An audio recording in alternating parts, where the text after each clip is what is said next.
Hi there. Speaking about supernatural power, uh, we are probably 7 billion people on Earth, maybe more than that, 7 billion-ish. Each person has that potential to develop supernatural power. Each person. And everybody's dreaming to have that kind of power. Supernatural. And first of all, what does it mean supernatural? It's beyond nature. And what does it mean nature? Nature is something what we do regularly. We have been raised with. We have been accustomed to. So supernatural meaning something beyond that. Beyond the habit, beyond the routine, beyond what is usual. We dream about supernatural. Look at that. We dream about supernatural to do something beyond human willpower.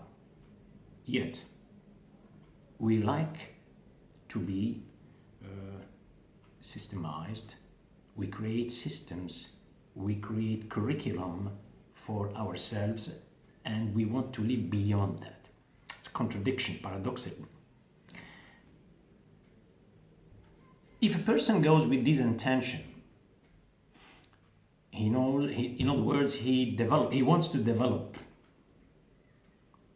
a curriculum, a program, a practice to do this with this intention, to reach this kind of supernatural power. He will never reach it. This is what they say in the Eastern world, Eastern or Western. This is what they say in Buddhism, Taoism, and Shinto.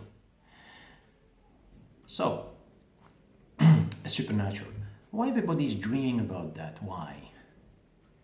It seems like in the intuition, there is something inside. The emotions, intuitively speaking, they like to trespass.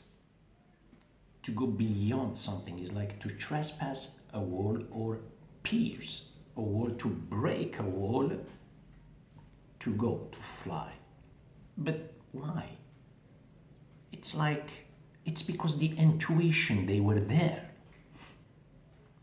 Those emotions were cosmic, beyond time and space, and they have been characterized by the tightness of the culture, the tightness of the institution, and the national curriculum, political philosophy, public policy. All of these are narrowing a person, and the person lives, becomes like adapted to that.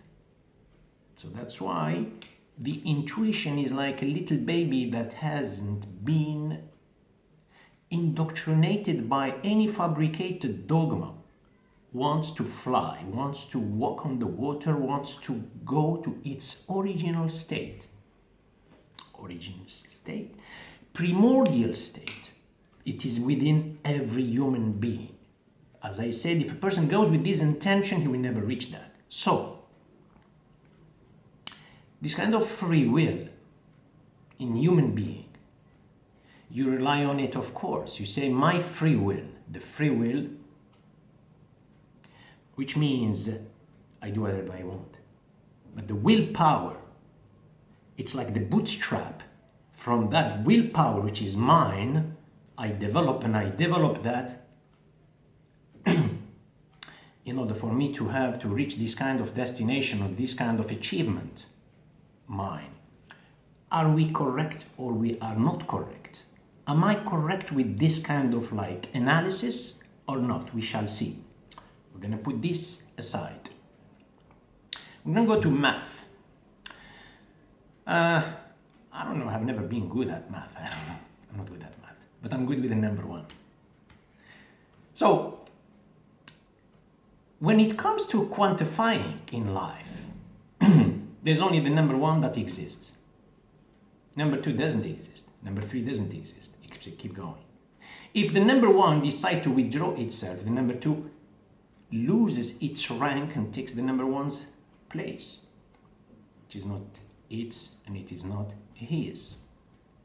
The number 2 is only 1 plus 1. The number 3 is only 1 plus 1 plus 1, and keep going. We shall go to the thousand. After the thousands, we're going to go to the tens of thousands, then to hundreds of thousands, to the million, and then to the billion, and then after the billion, trillion, and the trillion is zillion. Then we pass that, we don't have a name, we don't even have a noun for that. So that's infinity. That's the absolute. The absolute, that means the absolute value, meaning there's no value. To whom are we referring to? We are referring to God. We say, this is the number. So, there is only one that exists. It is manifested indefinitely, manifested eternally, in different numbers. When the human being wants to take these measurements to quantify, to calculate, what he calculates is on his own ability, because he has age. So he reached certain number, then that's it. It's own ability, capability. The number 1 is 1. That's the oneness. From that one, you develop your uniqueness. You are unique. We shall see the indications of that uniqueness, how you feel it, or how you recognize it. Now, what is the role of 0 in this existence? When it is alone, not when it is with the other numbers. What's the role of 0? 0 is nothingness. It's a void. So why should we mention it? If it is 0, it's nothing. It is referred to the time. It is referred to a pre-existence. It doesn't mean that it is preceding the 1. No. It's in regard to human being. To appreciate the existence, he should go with his mind to the non-existence to appreciate what is existence. He will know or estimate, appreciate what is the existence. What if a person loses his eyes? Go to nothingness. You don't have eyes. You lost your eyes, God forbid. Now you know what is the value. How important are the eyes? You appreciate the life. You lost your conscience, Alzheimer, God forbid. You go, what if? So you appreciate that. So the 0 is in regard to mankind to appreciate the everything from the word nothingness. Okay. Now, we are going to speak about consciousness. First, second, third, consciousness. What is consciousness? What do we mean by consciousness? We're going to speak about the definition in the regular dictionary. What does it mean, consciousness? When you say a person is conscious, there are two definitions in the regular dictionary. When you say the person is conscious, it's referred to the person who has a presence of mind. Unconscious, meaning he's sleeping, could be in a coma. So consciousness means the presence of mind. The second one, the ethical and moral values. He's reliable, she's generous, she's reliable, he is sympathetic, he is generous, he's humanism, he's human.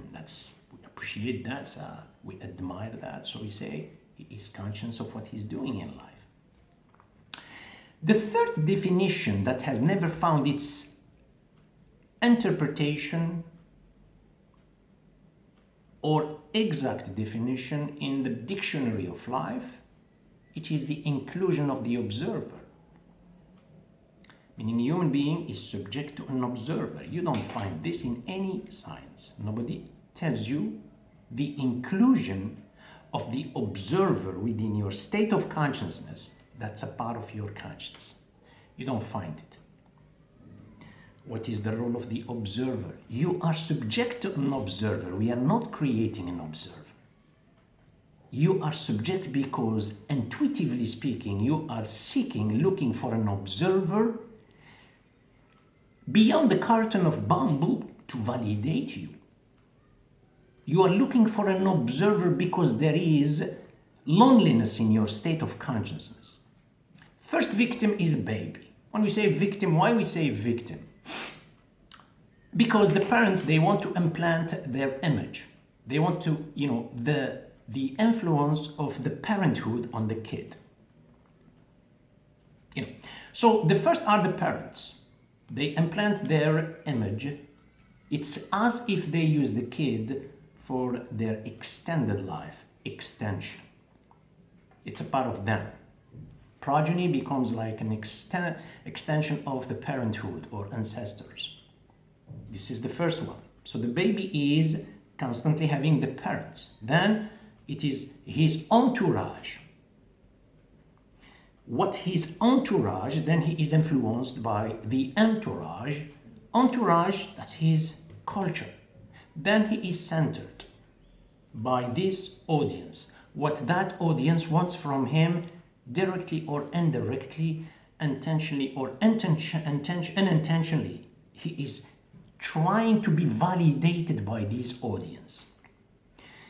In a final analysis from these two audiences, self-observed, and then a person becomes self-observed, but he is captive of an outside audience without realizing it. He is captive, he develops his faculties, curriculum, all his willpower will be according to that. So it is centered.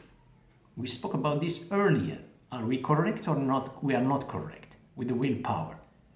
So that is developed according to the audience. So the audience has a center. It will center your emotions, therefore you'll be centered. Audience has a time. You'll be centers, will be characterized by time, space. Now, manner. When you speak about a manner, we have always the manner, which is the question how. When we speak about the time, when, we speak about space, where, we speak about the manner, how. We have an established logic in our minds. It was imposed on us. We are influenced by culture, by an institution, by etc. So what will be developed from these three metaphors is that's the willpower, but it's borrowed willpower. It is ours and it's not ours at the same time. We cannot claim it 100% because we've been indoctrinated. You get my point? As I said, you'll be centered. So when it comes to the manner, we have the logic, which is because of such and such. And because of such and such could be 2 introductions or maybe 3. Therefore, which implies. You see, in the science of logic, the science of logic itself, when you go with these kind of principles, you are incarcerating your mind. The neurons, there is a segment there, and you walk there, you live there. Neurons are not meant that you live inside and that's it. The neurons, their equivalency is the space of the universe. So it is now a kind of a segment of geometrical segment and a time and curriculum of logic. In other words, because of such and such and because of such and such, therefore, you know what I'm saying? Which implies, meaning you cannot think beyond that. You cannot think beyond these parameters. They are inside you. Speaking about those two audiences, self-observed, and then audience, which is human being, our culture, whatever. The audience that has never found its place through the pages of history is the absolute. When you say God, it's always, we don't want to talk about religion, it's always something, it's kind of there. In fact, we are subject to that. You know what I'm saying? So that's the absolute. The absolute, we say the absolute, it's because beyond time, space. You see now how it will help you to think that way. You say, my willpower. Your willpower was the results of your own, all what you collected from your surrounding. The willpower of the absolute is beyond that. If you generated the willpower of the absolute, your emotion will navigate beyond the usual. You go to the doctor. Doctors, when they say to you, for instance, such a sickness, we have, according to our experiment, has been like for God knows how many years, all cases, similar cases like this, we don't find cure to that. We don't find a cure to that. You don't find a cure. When in fact, because all these people, they think alike. You bring someone, a shepherd from the mountain, who doesn't think like them. He could be cured. Because he doesn't think like them. The possibilities do not refer them to human being. They belong to the possibilities, the possible. It's what you dream about, as we spoke earlier about a supernatural power. Now, where is this supernatural power? Everybody's dreaming about a land, a place where there are no restrictions. You know, if you feel it, that means it does exist. You know, you feel it, of course it does exist. It's not a fairy tale, you know what I'm saying? Everybody loves to see something like a life, eternity. That's a metaphysical world. How do you enter the metaphysical world? You don't enter it with your physical body, you enter it with your moral values. Unconditionally. Now, you have an apple in your hand, an apple tree. You want to plant an apple tree. What's going to give you the apple tree? It's going to give you apples, of course. If you plant it with the supervision of the absolute, not self-observed, this is a kind of like an effort. It needs a presence of mind. Some people are very vigilant, I should say, few. But the majority, like us, we live a routine. So the routine does not produce anything. We are asleep. What kind of willpower am I going to develop or I'm going to have? I don't have. But the routine person who lives the routine doesn't have a willpower, because willpower belongs to the institution. He has been programmed.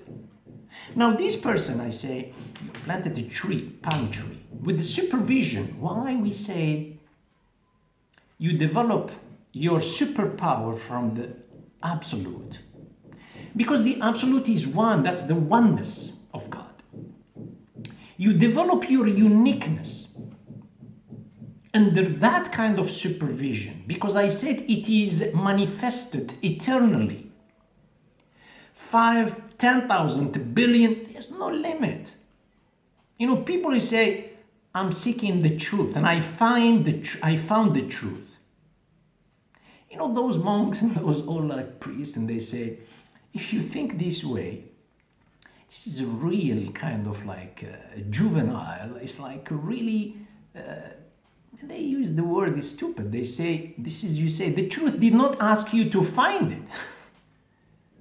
The truth asked you to seek it. The absolute did not ask you to find him. The absolute asks you to seek the absolute. You can never reach that station because it's unlimited. It's the eternity. Where are you going to stop? In 1,000 or wherever, 1 million? That's your picnic and you stop. That's your own willpower you developed under the supervision of the oneness of God. So now, speaking about the apple tree, with the supervision of the absolute, it doesn't remain apple. You see it an apple with your own perception. In fact, from the sublimity, from the oneness, I said, from the absolute, the apple, the shape changes. The smell changes. And the taste changes. All of these metaphors, they will change constantly. That's the state of metamorphism. But sir, come on, man. You are talking about a kind of like crazy thing. Where did you see the apple changing? That's here, you have to pay attention. Even a woman, the way you look at her, and the reciprocity is indeed evident, reciprocal from the other side, the way she sees a man. They say the beauty is in the eyes of the beholder. That's fine, good. You see her from your egoistic agenda or your egoistic desires, she's stagnant, like the apple is stagnant. You see her with the eyes, with the willpower of the oneness, I said, of the absolute, you will appreciate her much better. It constantly. Today you appreciate physiognomy, tomorrow you appreciate something, etc. We don't need to go into this because not our topic. Now, I spoke about the apple. But sir, the apple is always green or red, whatever. The taste is the same. So, it is true. You are talking about the supernatural. It's in the metaphysical world. Where is it located? First, it's located in your brain. It's in your mind. That's a supernatural power. This is where it is located, your metaphysical world. In earth here, let's say you planted a tree. The action is, where is it, the action? It's here. Are you sure? Yes, I planted it here. No, it's not here. It's implanted here. Every action. You are right now walking inside your brain. You want to put an apple tree, you want to put a dynamite? Of course, you're going to throw that's in your brain. With a good intention, it's in your brain. The metaphysical world, you enter your brain and you will see it, a vision. Here is a feeling. The action that you planted, it will rebound and it gets inside. The metamorphism will be inside your mind. It's not in the external. Of course, you see it in apple. I mean, if you read, or maybe some miracles, people have seen something like this. Not about an apple. They have seen something, this is supernatural. They have seen the unbelievable. Maybe you never heard about, you think about, if Jesus Christ, peace be upon him, he walked on the water, well, it's there. Well, there is scientific, the way we are talking. I'm not saying I explained it, but there is a good cause. This person was a spirit of God and he did it. He walked, he wasn't spirit, he was what? Because the water doesn't have an effect. It's a part of the man's rivers that are existing. The oceans are here, the rivers are here, the mountains are here. The vegetable world is inside you.